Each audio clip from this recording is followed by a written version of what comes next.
Assalamualaikum warahmatullahi wabarakatuh. Saya Arinal Mahabah dari Prodi PBA semester 1. Di sini kami akan mempresentasikan makalah dengan judul Menangkal Faham Radikalisme. Semenjak penyerangan yang terjadi di gedung WTC pada tanggal 11 September 2004, agama Islam dan umat Muslim dituduh sebagai biang kerok atau pelaku dari penyerangan tersebut, yang mana opini media Barat yang menggiring bahwa agama Islam menjadi pelaku di balik kejadian penyerangan di gedung majelis tersebut sukses menyebabkan anggapan masyarakat bahwa agama Islam merupakan agama yang radikal dan Al-Quran merupakan kitab suci yang di dalamnya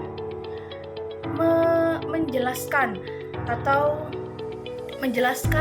tentang hal-hal berupa kekerasan. Sehingga pada masa ini anggapan radikal itu disangkut pautkan dengan syiar-syiar atau tanda keislaman seperti jenggot, memakai cadar, cingkrang, dan lain-lainnya. Padahal hal itu sama sekali tidak bisa dibenarkan. Mengapa? Dalam slide pertama ini kita memunculkan penjelasan yang dipaparkan oleh Dr. Yusuf Qaradawi. Bismillahirrahmanirrahim, memperjelas apa arti sesungguhnya dari radikalisme. Dr. Yusuf Qaradawi menyebutkan ada 5 karakter yang menjadi unsur dari radikalisme. Yang pertama yaitu fanatisme atau ta'assub buta terhadap suatu pendapat dengan memberangus eksistensi pendapat lainnya. Yang kedua, sikap mempersulit dan memaksa orang lain untuk mengikuti pendapatnya. Lalu, yang ketiga, mengedepankan sikap keras dan kasar dalam berinteraksi. Yang keempat, selalu berburuk sangka atau suudzon kepada orang lain. Dan yang terakhir, terjatuh dalam jurang takfir. Dari kelima ciri-ciri yang disebutkan oleh Dr. Yusuf Qaradawi mengenai ciri-ciri dari kaum radikal, kita dapat memahami bahwasanya kaum radikal itu identik dengan selalu memaksakan kehendaknya atau pendapatnya agar diikuti oleh orang lain dan sangat memiliki kefanatikan dengan pendapat yang ia anut. Juga kaum radikal itu adalah kaum yang keras dengan sesama, dan kaum yang kerap kali mengkafirkan orang-orang yang tidak sependapat dengan mereka. Lalu mengenai asal-usul munculnya radikalisme, dalam slide selanjutnya kita memunculkan keterangan mengenai akar radikalisme. Nyaris seluruh karya tulis yang diciptakan baik oleh penulis Timur Tengah, penulis Barat, dan tanah air, mereka kompak menyatakan bahwa benih radikalisme Islam berakar pada sekte atau golongan Khawarij, yang mana disebutkan beberapa karakteristik yang dimiliki oleh kaum Khawarij, antara lain 1. Ekstrim dalam masalah agama. Yang kedua, bersikap keras pada kaum muslim, lunak terhadap kaum kafir. Dan yang ketiga, mengkafirkan semua pelaku dosa. Setelah diusut dari mana sih awal munculnya pemikiran radikalisme, ternyata semua penulis di bagian Timur Tengah, Barat, bahkan tanah air, mereka kompak mengatakan bahwasanya akar radikalisme itu ada pada sekte Khawarij, yang mana telah kita ketahui bahwa Khawarij adalah segolongan orang yang keluar atau memberontak dari Sayyidina Ali ketika terjadinya tahkim yang terjadi antara Sayyidina Ali dan sahabat Muawiyah, yang mana kaum radikal atau yang diprakarsai oleh sekte Khawarij ini, mereka memiliki kefanatikan terhadap pendapat mereka. Salah satunya, mereka akan mengkafirkan semua orang pelaku dosa. Itu dalam pemahamannya kaum radikal.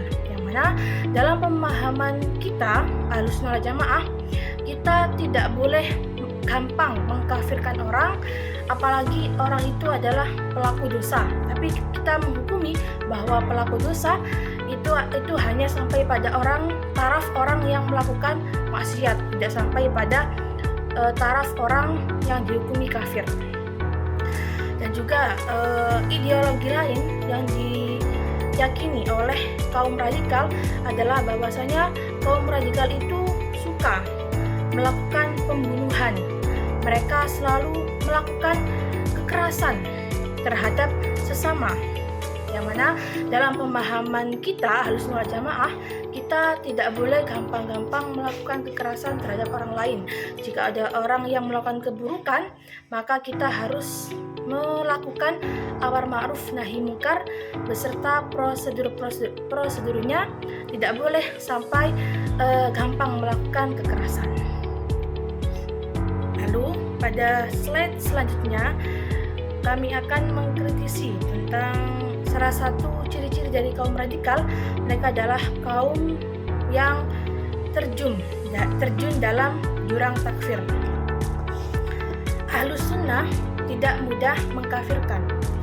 Takfir dalam pandangan Ahlussunnah wal Jamaah bukanlah hal remeh yang dapat digunakan dengan gampang, sebab ia berkaitan dengan ranah iman yang letaknya di dalam hati, sedangkan hati adalah wilayah otoritas Tuhan. Takfir menjadi sesuatu yang bernilai sakral serta amat mengkhawatirkan, karena ketika tuduhan kafir dialamatkan pada seseorang secara personal, maka sang penuduh akan terkena beberapa hukum. Jadi, mengapa sih takfir itu bukanlah hal yang remeh menurut pandangan Ahlussunnah wal Jamaah?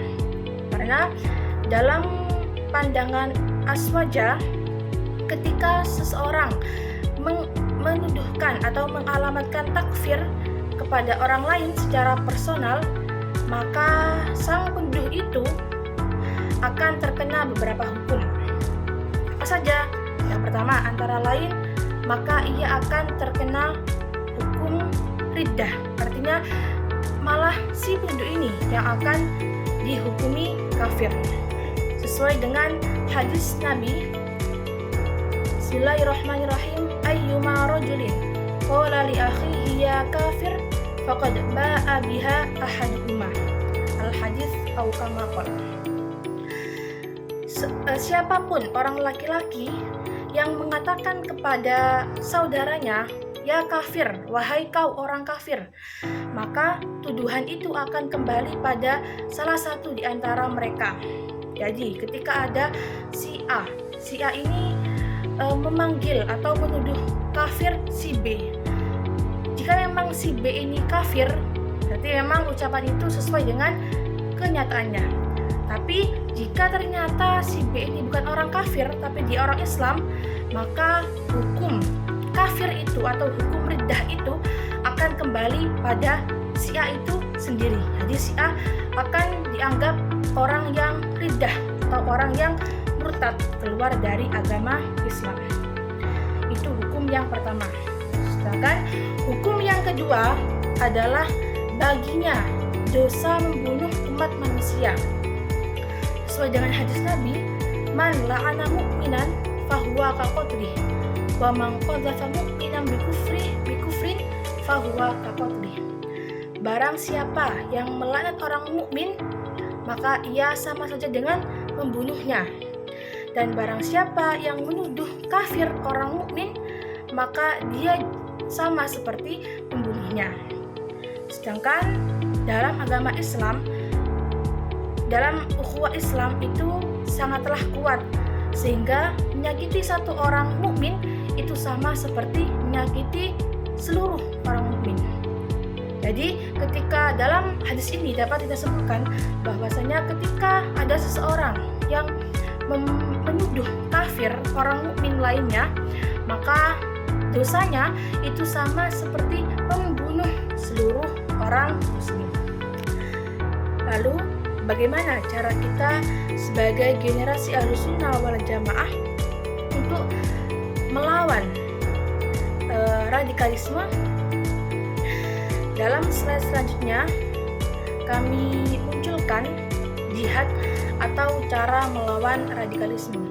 Yang pertama, menanamkan pemahaman bahwa berpegang teguh pada Al-Quran dan hadis atau sunnah itu harus berlandaskan pada 4 madhab yang muktabar.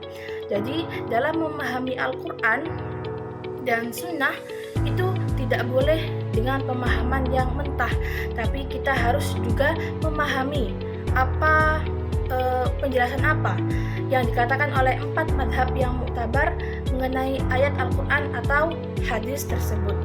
Yang mana 4 madhab ini adalah Imam Syafi'i, Imam Hanafi, Imam Malik, dan Imam Hambali. Lalu jihad yang kedua adalah menanamkan sikap toleran pada hal-hal yang bersifat furu'iyah. Jadi dalam hal-hal yang masih bersifat cabang, furu', bukan yang usul ya, bukan mengenai tauhid, maka kita harus menanamkan sikap toleran, sikap tengah-tengah.